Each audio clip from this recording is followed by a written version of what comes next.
le héros de l'histoire.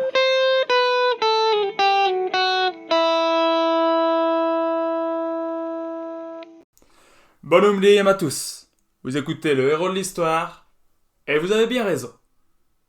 Au sommaire de cette vidéo, je vais vous présenter l'introduction de mon mémoire. Mon mémoire sur la figure chevaleresque dans les jeux vidéo. Avant de commencer, je voulais préciser quelques éléments. Je cite très régulièrement différents ouvrages et différents articles dans mon développement. Je vais mettre systématiquement la citation suivie de sa référence bibliographique pour que vous puissiez, si vous le souhaitez, retrouver les ouvrages et les articles associés. Voilà. Autre point important, s'il y a des notions, des questions ou des mots de vocabulaire que vous voulez éclaircir, n'hésitez pas à me poser les questions, je me ferai une joie d'y répondre dans une autre vidéo ou bien même en commentaire. Voilà, je crois que c'est tout ce que j'avais à dire, nous pouvons commencer, c'est parti! Introduction à mon mémoire sur la figure chevaleresque dans le jeu vidéo, de la sortie de la NES au Japon à aujourd'hui, une aventure transmédiatique. Le Moyen-Âge est terminé depuis longtemps, tandis que le médiévalisme triomphe. Le jeu vidéo World of Warcraft, la série Game of Thrones, ou bien encore les films d'animation Shrek sont quelques exemples, parmi beaucoup d'autres, de ce succès. Vous vous demandez sûrement, mais c'est quoi le médiévalisme ? Eh bien, le médiévalisme, c'est la réception du Moyen-Âge au siècle ultérieur, en particulier entre le 19e et le 21e siècle, dans son versant créatif et son versant érudit. Le médiévalisme est une entreprise prospère. Le chevalier est le héros de ce médiévalisme triomphant. C'est une figure qui fascine et qui se décline aisément en personnage de fiction. Le Moyen-Âge est une matière ludique. Chevalier est donc naturellement un personnage de jeu vidéo. Attention, cependant, tandis que l'historien prend appui sur des traces matérielles du passé pour en former une représentation intellectuelle, le joueur, quant à lui, part d'un matériau culturel préconstruit, une image mentale, pour créer une réalité nouvelle, temporaire et éminemment variable. L'imaginaire du joueur est ainsi influencé par ce que lui propose le développeur de jeux vidéo. Il est évident que l'univers médiéval des jeux n'est pas l'univers médiéval des médiévistes. Tommaso di Carpegna Falconieri dit qu'il n'existe pas un, mais des Moyen-Âge. Et il existe notamment un Moyen-Âge négatif et un Moyen-Âge positif. Il ajoute également « La figure du chevalier renferme en elle-même le Moyen-Âge entier. Avec le château, il en est la synthèse la plus concise, reconnue comme telle par quiconque est invité à définir cette époque en 2 mots. Le chevalier est l'avatar du Moyen-Âge, et en tant que manifestation de celui-ci, il est aussi victime du même dualisme positif, négatif, lumière, ténèbres, qu'en a l'opinion populaire. Le médiévalisme est d'ailleurs souvent associé à la fantaisie qui manifeste fréquemment une opposition nette entre le bien et le mal. Le Moyen-Âge occidental est l'univers par défaut de la fantaisie d'un lecteur moyen. Il ne s'agit donc pas d'un Moyen-Âge savant, mais d'un Moyen-Âge populaire, servant comme un réservoir de codes partagés. Le Moyen-Âge sert à construire une ambiance, c'est le cas dans de nombreux jeux vidéo. Que dire maintenant du jeu vidéo ? Eh bien, le jeu vidéo est l'industrie la plus puissante, passée en tête des meilleures ventes annuelles de biens culturels, tandis qu'elle forme le premier usage des supports numériques. En 2018, le jeu vidéo représente 120 milliards de dollars de chiffre d'affaires, tandis que l'industrie de la musique, quant à elle, représente 19,1 milliards de dollars et celle du film 96,8 milliards de dollars. En somme, le jeu vidéo pèse plus lourd que l'industrie de la musique et du film réunis.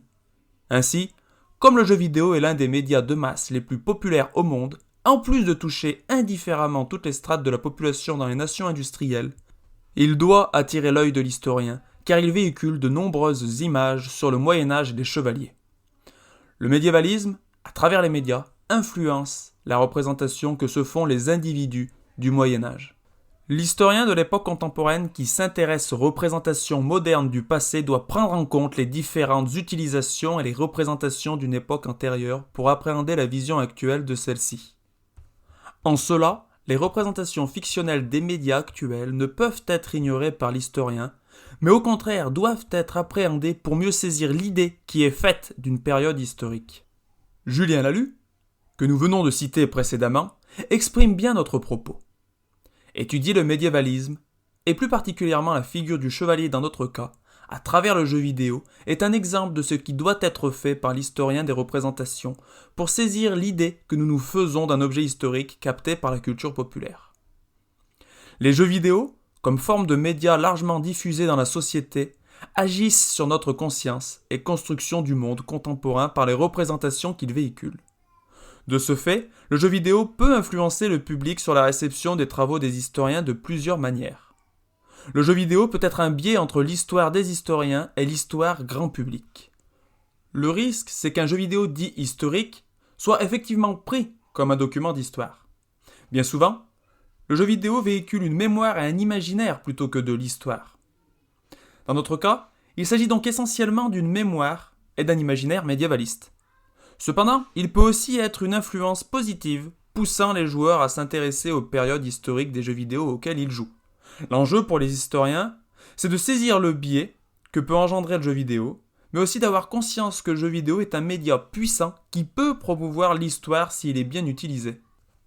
Tout ce que nous venons de dire jusqu'à présent justifie l'étude de notre sujet qui est la figure chevaleresque dans le jeu vidéo, de la sortie de la NES au Japon à aujourd'hui, une aventure transmédiatique. La popularité du chevalier et des jeux vidéo justifie ce choix. Ce mémoire n'est qu'un exemple de ce qui peut être fait en matière d'histoire des représentations sur une figure du passé en particulier, qui est ici le chevalier. Ne perdons pas de vue que ce n'est qu'une infime partie de ce qui peut être fait dans ce domaine, j'insiste. La figure chevaleresque englobe de nombreuses figures explicites ou implicites de chevaliers. Il ne s'agit pas uniquement de l'archétype connu de tous du chevalier en armure sur son destrier. Insistons sur le fait que l'étude d'une figure comme celle du chevalier ne s'arrête pas et ne doit pas s'arrêter à sa seule apparence. Si l'on ne devait retenir que les chevaliers à cheval et en armure, de nombreux chevaliers de notre corpus de sources ne seraient pas retenus. Il faut avoir à l'esprit qu'un stéréotype est une image imposée par les médias. Entendons par médias ici donc les jeux vidéo, les films, les séries, les publicités, etc. Les créateurs d'un jeu vidéo, par exemple, vont créer un chevalier comme ils se l'imaginent, eux, à partir de leur propre expérience. Par expérience, entendons l'ensemble de leurs connaissances sur le Moyen-Âge, par exemple, mais aussi leur imaginaire à propos de cette période. Tout cela va influencer le développement du jeu. Ces expériences peuvent ainsi se baser sur des films, des séries, des jeux vidéo, des bandes dessinées, des romans, des publicités, des jeux de société, des jeux de rôle, des wargames, mais aussi sur le souvenir des cours qu'ils ont eus à l'école.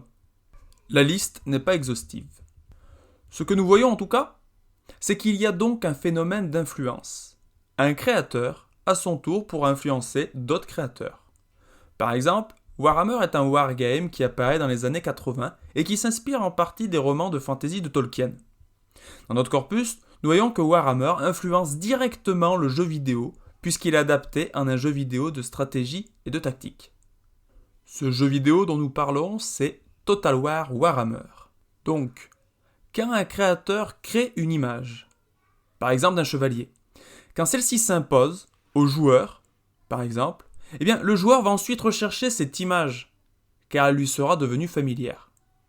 C'est un cercle, ou bien une continuité. Chaque créateur crée une image en s'inspirant d'autres images, et l'image d'origine est bien souvent introuvable. Finalement, le stéréotype n'est qu'une interprétation, et il n'est pas inaltérable. Il peut changer, évoluer, se transformer. Pour apprécier convenablement une figure telle que le chevalier, il faut prendre en compte le monde secondaire dans lequel apparaît la figure, l'esprit qui anime la figure, mais aussi le cadre chronologique et géographique de la production. L'intérêt sera de débusquer notamment des figures chevaleresques là où on ne s'y attend pas. La plupart du temps, il s'agit de personnes qui portent le titre de chevalier, qui souhaitent devenir chevalier, qui se revendiquent comme chevalier ou qui sont considérés comme tels par d'autres personnages. Parfois, d'autres caractéristiques, comme le prénom du personnage, sa mentalité ou sa fonction, ou bien encore son apparence, font qu'on l'étudie comme figure chevaleresque sans qu'il soit fait mention du mot chevalier. Notre étude portera essentiellement sur le jeu vidéo. Celui-ci est un média qui utilise l'image et le son. En somme, jeu vidéo peut être rangé dans la catégorie des médias audiovisuels. Le chevalier est une figure qui se décline à travers de nombreuses œuvres. C'est une figure transmédiatique, c'est-à-dire qui se déploie d'un média à un autre, donc qui circule entre les médias. Il semble donc cohérent de mettre le jeu vidéo en comparaison avec d'autres médias audiovisuels afin de mettre notre étude en perspective et afin de déceler des particularités éventuelles de la figure chevaleresque dans le jeu vidéo. Cela permettra aussi de mettre en évidence des liens d'influence entre les jeux vidéo et les autres médias audiovisuels. En effet, les développeurs de jeux vidéo peuvent s'inspirer des autres médias et réciproquement. Nous appuierons donc sur un corpus élargi par des films, des séries et des publicités.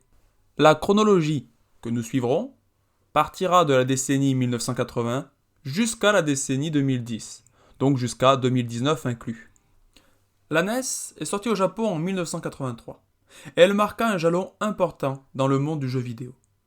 C'est avec cette console que se démocratisa les consoles de salon dans les foyers. Et c'est à partir de là qu'allait sans cesse croître la popularité du jeu vidéo. La NES est sortie plus tard dans les autres pays. 1985 pour l'Amérique du Nord, 1987 pour l'Europe. Notons qu'au Japon, pour éviter toute confusion, cette console est appelée la Famicom, donc pour Family Computer. Mais il s'agit bien de la même console. C'est avec la NES, qui inaugura la troisième génération de consoles de salon, qu'un second souffle s'offrit à l'industrie du jeu vidéo qui venait de subir la plus grosse crise de son histoire en cette même année 1983. Avant de poursuivre, donnons quelques précisions sur les deux générations précédentes. La première se termina avec le jeu vidéo très connu Pong. La puissance des machines de l'époque ne permettait pas la production de jeux vidéo très complexes et les graphismes étaient très minimalistes. Pour reprendre l'exemple de Pong, dans ce jeu, inspiré par le tennis de table, quelques pixels représentent les raquettes et quelques pixels représentent la balle. Pour la deuxième génération de consoles, il y avait notamment l'Atari 2600 qui connut du succès. Cependant, la puissance disponible restait encore très limitée. Il est donc difficile de s'appuyer sur ces graphismes minimalistes pour étudier la représentation de la figure chevaleresque. Sous vos yeux, une capture d'écran du jeu vidéo Adventure. Le héros du jeu est ici représenté par le carré au centre de l'image. Le lieu dans lequel se situe le héros est un labyrinthe. Nous pouvons ainsi voir plusieurs chemins sur l'image proposée. Quand bien même le héros se bat avec une épée contre des dragons, il est quand même compliqué de déceler une figure chevaleresque. Précisons que ce jeu vidéo est considéré comme l'un des tout premiers jeux vidéo d'aventure. Enfin, signalons que la surproduction de jeux vidéo de qualité médiocre, ce qui n'était pas le cas d'Adventure, qui était un bon jeu selon les critères de l'époque, contribua au crack de 1983. C'est pourquoi nous faisons commencer notre chronologie dans les années 1980 avec la NES. Nintendo assura à sa console des jeux de qualité et la puissance de la machine permit de proposer des formes reconnaissables. Ensuite, l'intérêt de poursuivre jusqu'à nos jours, c'est l'évolution technologique qui se poursuit et qui intéresse donc l'historien. En effet, nous le verrons, la technologie n'a pas cessé de progresser et le secteur du jeu vidéo propose des œuvres toujours plus perfectionnées, que ce soit en termes de gameplay, de graphisme, de narration ou bien encore de mise en scène. Ce sujet s'inscrit, comme nous l'avons laissé sous-entendre plus haut, dans le domaine de l'histoire des représentations. Il s'inscrit également dans le domaine des game studies et dans l'étude du médiévalisme. Notre corpus de sources est constitué, nous avons commencé à l'évoquer, de jeux vidéo, de films d'animation, de séries d'animation et de publicités. Comme nous le disions plus haut, il est important d'accompagner le jeu vidéo d'autres œuvres audiovisuelles, afin d'établir des comparaisons. Le chevalier étant une figure qui circule dans les médias, il est donc important de voir si cette circulation l'affecte ou non. Nous avons dans notre corpus de sources 47 jeux vidéo, 35 films, 13 films d'animation, 2 séries, 9 séries d'animation et 51 publicités. À cela, il faut ajouter 14 forums du site internet français jeuxvideo.com. Chaque forum est dédié à un jeu vidéo en particulier et offre un espace de discussion aux joueurs. Un forum constitue une masse considérable d'informations que l'on peut considérer comme une véritable archive numérique. Dans la quantité des éléments disponibles, j'ai décidé de prendre quelques forums représentatifs de l'ensemble.